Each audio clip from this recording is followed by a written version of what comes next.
AITA for making my mom cry after telling her she can't control my life. I, 18M, just finished high school and live with my mom, who's deeply controlling, religious, and conservative.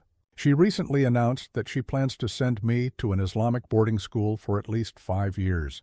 That means no college, no job, no pursuing my goals, just being stuck in a school that I don't want to attend. Here's the confusing part. My older brother is in college now. He started a bit later, so maybe she's trying to repeat that process with me. But honestly, I don't want to wait. I've been looking forward to working and going to college straight away. I want to start building my future now, not 5 years from now. The worst part is that I don't even believe anymore. I've kept this to myself for obvious reasons. So the idea of going to this school feels even more stifling and out of place. For me, today, she told me it was final. She's taking me to this school whether I like it or not. That's when I snapped. I told her, no, it's my life, and I'm the one who gets to decide. I'm not a little kid anymore, and you can't control me like this.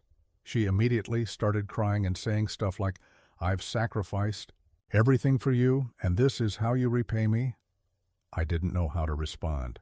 On the one hand, I feel bad for upsetting her, but on the other, I feel like I have the right to decide my own future. Now I'm sitting here, waiting to see what happens next. I'm torn between guilt and frustration. So, Aita for standing up. For myself, even if it made her cry? Or should I have handled this differently? Edit. To clear things up, yes, I live in the U.S. After reading the supportive comments, I've decided to move to another city and state where no one knows me. I have a little bit of money saved up, which I'll use. It's not much, but it helps. I can't rely on friends or family for help. Everyone is extremely conservative. I don't think I can trust them. And even my brother, who's in college, can't do much since he still lives with us. His campus is near our house, and is under my mom's control in everything, from his hair to his daily life. Thanks to everyone for the advice and support. It's helped me decide on my next steps. AITA for confronting my uncle on a $700 debt while he brags to his family about a surprise vacation to Maldives for his daughter as a Christmas present. Last September, my Uncle Daniel, 43, came up to me, 22, looking all stressed, and asked if I could have a sit-down with him as he needs a favor. He began to speak on how he was really on a rough financial spot, and he really had nowhere to turn to as he didn't have anyone to ask for a loan from, and I was the only one left available. Mind you, I'm not rich or anything of the sort. I just happened to have the amount he needed at the time. According to him, it was a serious situation that he couldn't approach or tell other guys in the family, and the issue needed to be addressed soon. Without better judgment, I lent him the cash after much insisting from him. We agreed on payment before December, and I didn't even ask for any interest on it. With lots of hugs and words, he took it and gave me his word on the paying it. Fast. Forward, and we are now at Christmas dinner at my grandma's house, and all that time I didn't give him any reminders or a checkup. I assumed he was late or something, and he would let me know why at Christmas dinner, because the larger family meets every year for that. He also didn't call or say anything to update on his situation, and I just had to trust all was well. Now, on a related side note for later, my cousin Aisha, 20, Daniel's daughter, recently underwent surgery a while back, as she really had it tough for the whole of last year while she recovered from a traumatic back injury from an accident. Everyone was enjoying their meal, and suddenly my uncle stood up at the dinner table and called for attention for a speech. He began to speak on how his business took a really huge boost, and long story short, how he has just cashed in a large profit from some deals. He looked at Aisha across the table and took out some brochure with some resort-looking location and said it was a gift to her for her tough recovery from the incident. All I could see was Aisha visibly crazy excited. Someone asked what it was exactly, and Daniel said he was planning on taking Aisha and the rest of his family to the Maldives as a celebration on Aisha's accident recovery. Everyone was now happily cheering Aisha on her gift, as it seemed it was, something she always wanted to experience. You can afford all that but not repay my debt, which you haven't said anything on.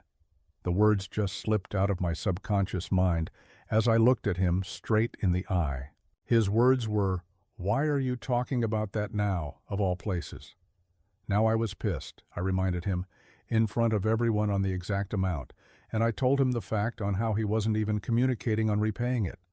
The entire family was in shock, with dead silence as my mom hurriedly changed the subject to avoid an escalation of the situation. Later on in the evening, my aunt, grandma, and some cousins began to lecture me on how I ruined Aisha's moment after her struggles and embarrassed my uncle in the process. They leave in a week, and he still hasn't paid or mentioned anything on the debt.atah for ruining the moment and asking for repayment, ATA for refusing to watch my neighbor's kid before school because she kept nagging me. I, F35, am a stay-at-home mom with 2 kids, John, M10, and Ava, F8. My neighbor, Zoe, F42, works full-time and asked at the beginning of the school year if she could drop off her daughter, Sue, F9, an hour before school started twice a week. I agreed and was happy to help out a neighbor. However, things got bad pretty quickly. My kids do not get along well with Sue and see entertaining her as a chore. Both of my kids enjoy sports, arts, and playing outside, while Sue is glued to her phone. Despite this, Sue pouts when my kids do their own thing instead of trying to engage her. Zoe called me a few weeks into the school year to nag me for having the kids bike to school, saying it was unsafe and asking me to drive Sue. I told her no. If Sue was old enough to have a phone, she was old enough to bike to school. A week later, she asked me to cook real sausage for Sue. In addition to veggie sausage I make for my kids. My husband and I don't buy meat. I told her no, Sue could eat what I cook, but if she wanted specific food, she would have to prepare it herself. For the first semester of school, Zoe nagged me with similar requests. Don't play songs with explicit lyrics, don't let multiple kids on the trampoline simultaneously, watch the kids when they're outside, etc. When I refused, she was respectful and would be like, "Sorry to bother you." But she still had new requests every week. At the end of the semester, I told her I was not going to make adjustments to our family lifestyle and inconvenience my family for the sake of her child. Sue's safety was not at risk. If she was unsatisfied with Sue's situation, there were plenty of other people in the neighborhood who could watch her.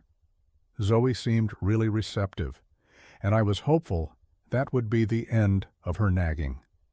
When my kids got home on December 20th, I asked, "Are you excited for 2.5 weeks with no school?" And John responded, "I'm more excited for 2.5 weeks with no Sue." Ava nodded and giggled along. It broke my heart to know that they were more happy to get a break from Sue than school. Just a couple of days ago, Zoe reached out to me thanking me for agreeing to watch Sue and asking if I could watch her a couple afternoons a week, in addition so Zoe could have some me time. I told her this would no longer work. Our kids did not mesh well, and I didn't want to deal with more inappropriate requests. I thought Zoe might be mad, but instead she just begged me to watch Sue at least one morning a week. She apologized profusely and said I could parent however I wanted to.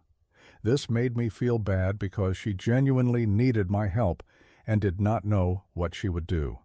I told her I knew I could, and that her apology was too little, too late. My husband and kids stand by my decision, but some of the other moms think I should have been more accommodating, saying I'm selfish, that moms help moms, and I'll never know when I might need help. Does my refusal to help Zoe make me an asshole? Update. Thank you for the responses. It was so validating to see that you support my actions. The moms in my neighborhood didn't, but at least a few hundred strangers on the internet did. I want to address some common comments and hopefully provide reasoning as to why I initially agreed to help Zoe. In addition, there are some new developments I'd like to share. First, I want to give background. This shouldn't change the verdict, but hopefully it makes you think I'm less of a doormat. Zoe is married, but her husband works in a city 2 hours away, and is hardly ever home, and Zoe herself works a demanding job with weird hours. They already pay a fortune for their nanny, so I was happy to lift some of the burden. She did not pay me. This may sound snobbish, but my husband makes a lot of money, so an extra few dollars didn't seem to be a huge deal. Plus, one of the things I enjoy most as a stay-at-home mom is getting to do these things for other families, so long as they are pleasant, and having a house full of happy kids. Not to get too personal, but I grew up in poverty with alcoholic parents.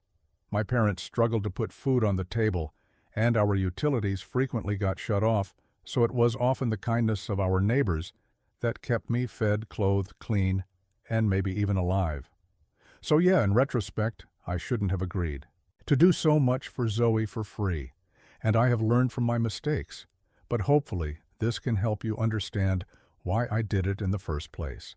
Now on to the story.